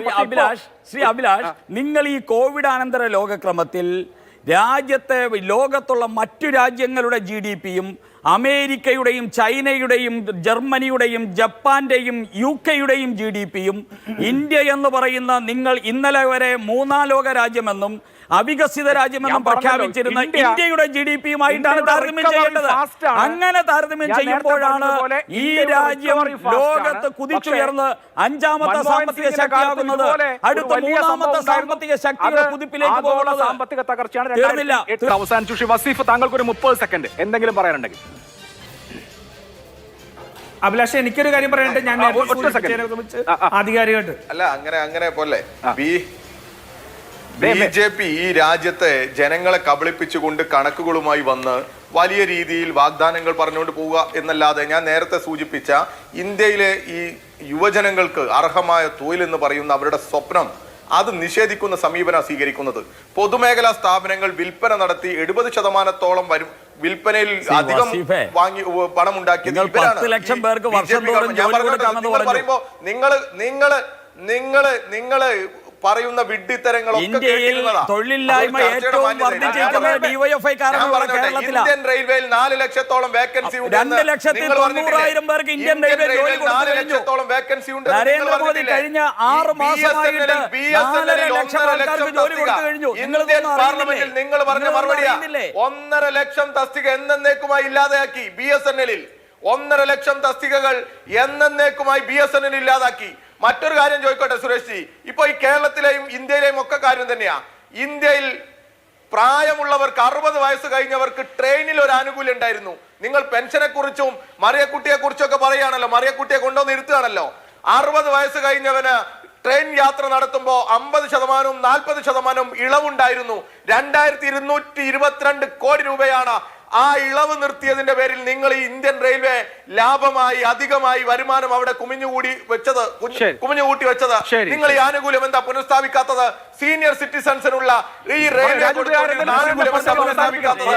ഇന്ത്യൻ റെയിൽവേയിലെ ഒഴിവുകൾ എന്താ നികത്താത്തത്? ഇന്ത്യൻ റെയിൽവേയിലെ ഒഴിവുകൾ എന്താ നിങ്ങൾ നികത്താത്തത്? നിങ്ങൾ ഈ രാജ്യത്തെ BSNL ഒഴിവുകൾ എന്താ നികത്താത്തത്? നിങ്ങൾ എന്തിനാ പൊതുമേഖലാ സ്ഥാപനങ്ങൾ വിൽപ്പനക്ക് വെക്കുന്നത്? നിങ്ങൾ ഈ അദാനിയോട് കാണിക്കുന്ന ദയവുണ്ടല്ലോ,